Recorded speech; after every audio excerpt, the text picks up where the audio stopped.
Hello guys, so on today's video I'm going to show you the procedure how to replace main computer controller of the Gio Titan or Regal mobility scooter.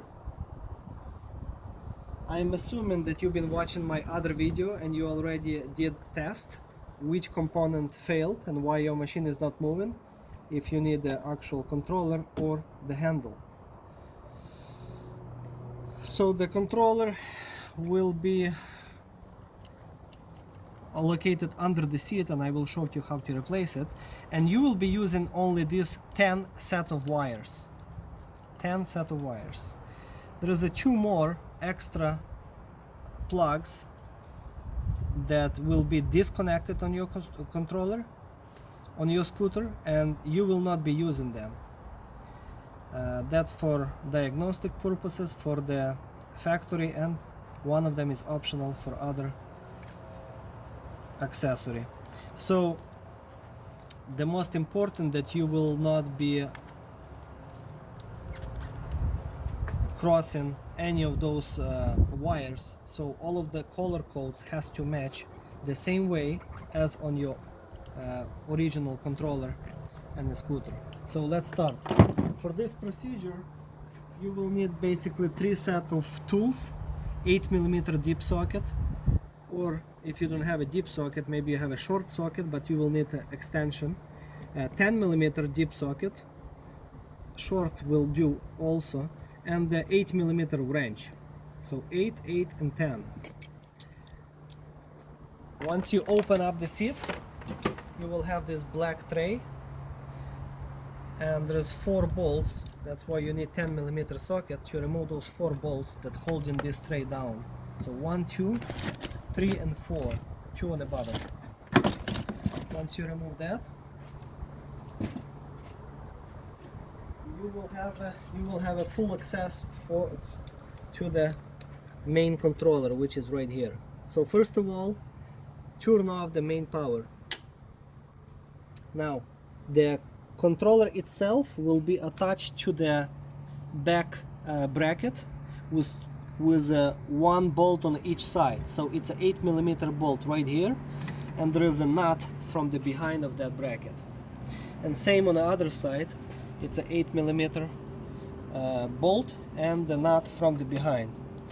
That's why you need the 8mm wrench to hold the back nut, and then to remove it and install it. So let's see. I can try to hold it with my fingers if it's not too tight. Otherwise I have a wrench, so I'm gonna put from the behind.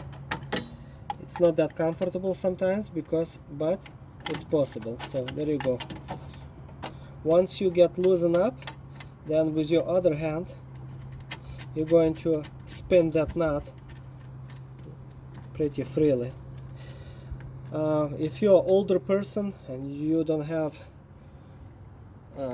you're not as strong as you used to be, then I would recommend you to ask somebody for help of removing those small nut and bolts. So here it is, 1 bolt and nut on one side, and now you can see the computer is hanging on 1 bolt only, and that's what we're going to do on the other side. So with my hand I'm holding the nut from the behind,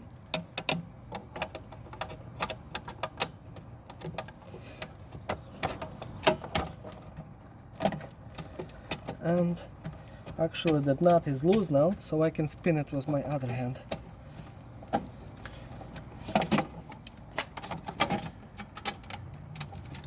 Remember that you can move controller so it will be closer to the edge, and so you can reach it with your hand. There's lots of room, I would say. Okay, now here it is. So the controller is removed. Now you have your new one that you're going to swap 1 plug by 1 plug from one to another. For example, there is one more that I wanted to mention. There's a zip tie, might be holding those wires together, so cut that zip tie. And now you can start off swapping one plug at a time. For example, this is the biggest one, so you look for the same plug and plug it in, and you do the same procedure with the rest of the plugs. Now when it comes to the big thin and thick plug wires right here in this box, so this box opens with this clip. Open up this clip, remove this lid, and you will see those thick wires, and that's where you're going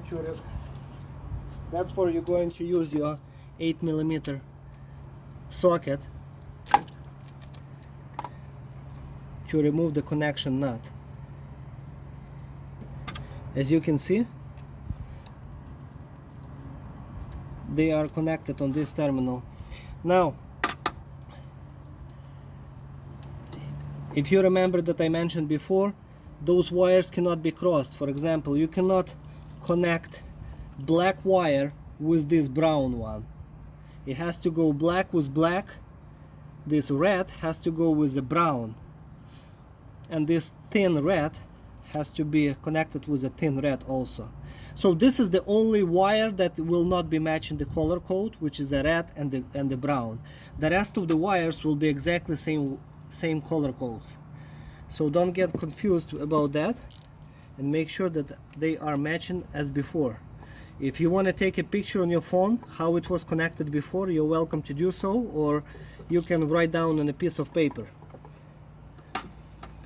how it was: black to black, red to brown, thin red to the thin red. Okay, now this is one of the boxes. You have one more up there. It's exactly the same boxes, and all of the wires will be matching. Once you open that lid, will be yellow to yellow, blue to blue, green to green. In my case, I have a zip tie, just in case that this lid might get lost or something. So if you have a plastic, if you have a plastic zip tie or any kind of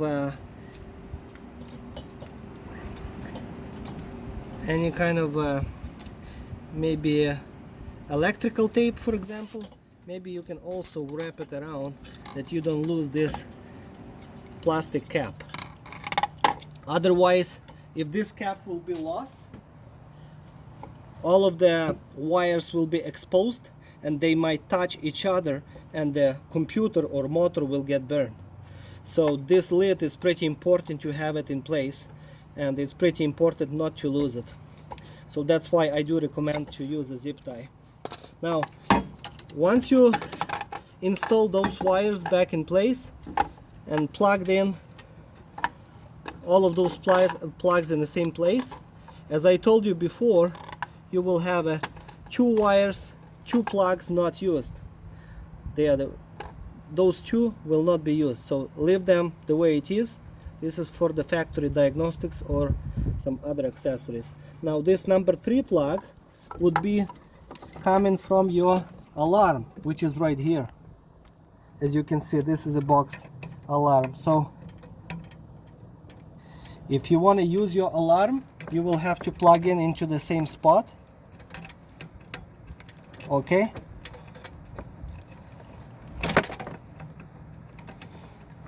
trying to hold it same way as a camera and show you the same time, so it's not that comfortable. Okay, just 1 second.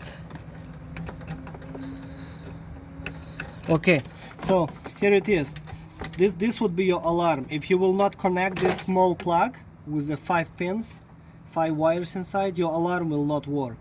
So in my case, I don't care much about that alarm because it's making too much noise, so I leave it disconnected. This way it will not be so sensitive and it will not bother me or my neighbors.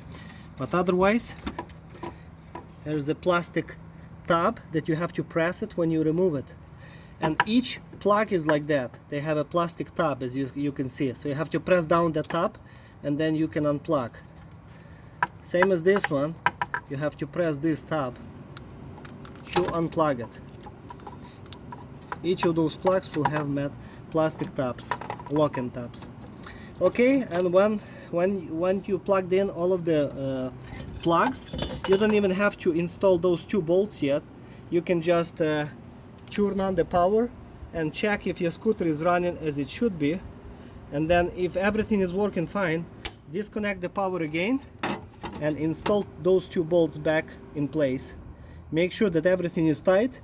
Try to use some kind of strap or plastic zip tie or electrical tape to keep all of those wires together, that they will not be hanging on the bottom anywhere. Okay, thank you.